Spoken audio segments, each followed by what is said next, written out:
Hello les amis, bienvenue dans votre émission Entre nous. Ici nous répondons à toutes vos questions que vous nous posez. Mais avant de commencer, je vous dis générique sous ce beau soleil du Canada.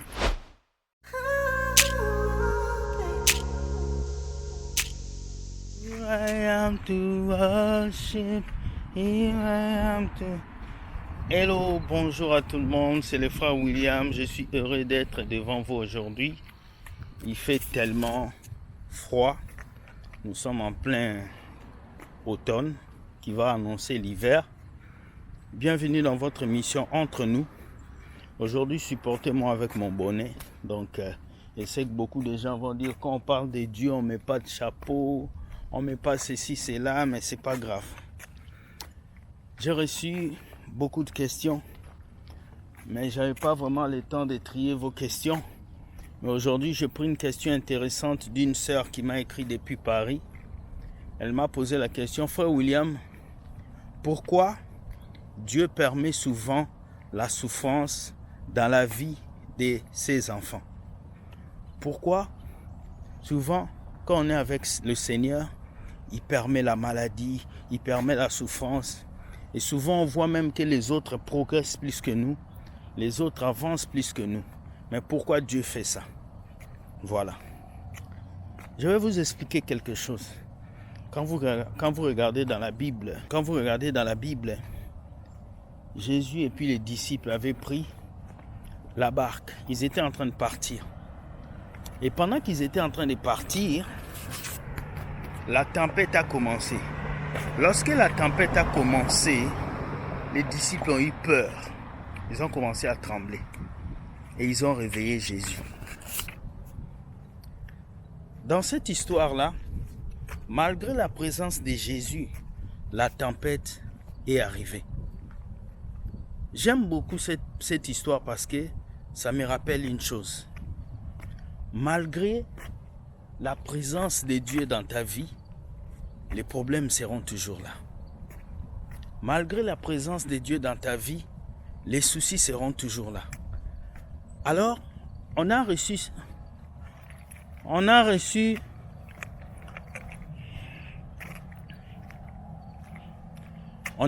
cet évangile-là, on nous a prêché cet évangile bonbon qui dit que viens au Seigneur Jésus, tu auras une voiture, tu auras une maison, tu auras le succès.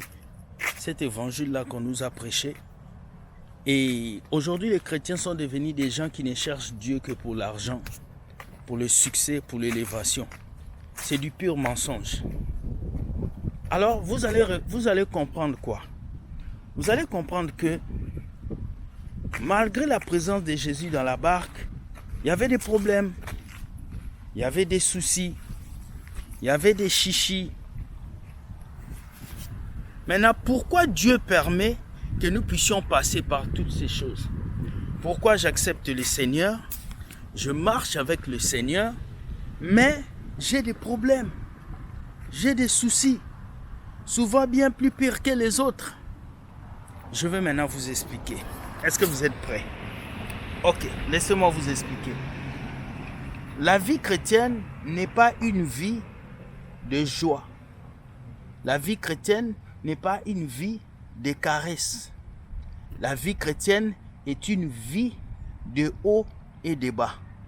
Ça veut dire un jour tu peux rire, un jour tu peux être triste, un jour tu peux te réjouir, un jour tu peux pleurer. Pourquoi Dieu permet toutes ces choses? Parce que Dieu est d'abord un Dieu de justice. La justice de Dieu dans ta vie doit instaurer toutes sortes de choses. Maintenant, pourquoi Dieu permet les épreuves? 1. Dieu permet que tu puisses avoir des épreuves pour qu'ils puissent se manifester. S'il n'y a pas d'épreuve, comment est-ce que Dieu va manifester sa puissance? Dieu manifeste sa puissance lorsqu'il y a des problèmes. Dieu manifeste sa puissance lorsque tu ne sais plus où aller. Dieu manifeste sa puissance lorsque tu te poses des questions sur ton avenir, sur ton futur, sur ce que tu vas devenir. Alors voilà pourquoi tu vas voir beaucoup de chrétiens ne comprennent pas ça. Ça, c'est la première chose. Dieu t'impose le problème pour qu'il puisse venir intervenir. C'est comme un médecin qui te blesse, qui vient souffler sur la plaie. Deuxième chose, Dieu laisse des problèmes dans ta vie pour augmenter ta foi et pour que tu sois fort. Lorsqu'un étudiant va à l'école, il a besoin de passer l'examen pour réussir. Et s'il ne passe pas l'examen, il ne réussira pas. Alors, les épreuves dans ta vie sont des examens que Dieu te donne pour que tu passes à un niveau supérieur. Et sache qu'à chaque fois que tu as un problème dans ta vie, Dieu veut t'amener à un autre niveau. Tu dois vaincre ces problèmes, tu dois être fort pour passer à un autre niveau. Troisième chose, pourquoi Dieu permet les souffrances dans nos vies? Il a dit dans la Bible, il a dit dans Jérémie, « Je connais les projets que j'ai formés pour toi, projets de paix et non de malheur, afin que vous ayez un avenir et plein d'espérance. » Dieu a des projets de paix pour nous, mais il arrive qu'on manque de paix. Dieu a des projets d'amour pour nous, mais il arrive qu'on manque d'amour. Pourquoi? Parce que le projet que Dieu amène de paix, c'est une paix écrite, mais c'est une paix vécue. Ce n'est pas une paix qui dépend de notre corps seulement. C'est une paix qui dépend d'abord de notre esprit, de notre être à l'intérieur de nous. Troisième chose, pourquoi Dieu permet les épreuves? C'est pour tester ta foi. Dieu va tester ta foi. Dieu va te tester comme il avait testé Abraham. Il a dit, donne-moi ton fils. Dieu va tester ta foi comme il a testé la foi de Moïse. Il lui a dit, je tape les bâtons pour que la mer se divise. Dieu teste notre foi tous les jours. À chaque minute, Dieu nous teste. Mais le problème, c'est nous qui échouons. Parce que quand Dieu commence à nous tester, nous disons, Seigneur, tu m'as laissé. Pourquoi tu m'as fait ça? Autre chose, la dernière chose que je vais dire. Pourquoi Dieu, qui est le Tout-Puissant, laisse les problèmes dans nos vies? Dieu souvent laisse les problèmes dans nos vies pour nous aider à réaliser que nous sommes humains. Nous ne sommes pas des extraterrestres. Nous ne sommes pas des méga chrétiens. Nous sommes humains. Voilà pourquoi Dieu va te laisser souvent avec des problèmes. Il va te laisser avec ça pour que ton côté humain se rappelle que tu es humain. Il va te laisser avec ces souffrances pour que le côté humain en toi se rappelle que tu es un être humain. Alors quand tu souffres, quand tu pleures, ne dis pas que tu es maudit. Quand tu souffres, quand tu pleures, ne dis pas que ta vie est finie. Il y a un homme qu'on appelle Jack Ma. Jack Ma, c'est le directeur général de Alibaba. Jack Ma était parti chercher du boulot au McDonald's. Ils étaient 13. Ils ne l'ont pas pris. Mais Jack Ma n'est pas parti voir tous les pasteurs. Il n'a pas cassé les hôtels. Aujourd'hui, c'est un grand milliardaire. Mais si c'était toi, on va te dire que tu es maudit. L'échec dans ta vie ne veut pas dire que tu es maudit. L'échec dans ta vie ne veut pas dire que tu as échoué. Non. Dieu peut permettre que tu rates cette école. Dieu peut permettre que tu rates ton permis. Dieu peut permettre que tu rates ce que tu fais. Pas parce qu'il ne t'aime pas. Parce qu'il veut t'enseigner quelque chose.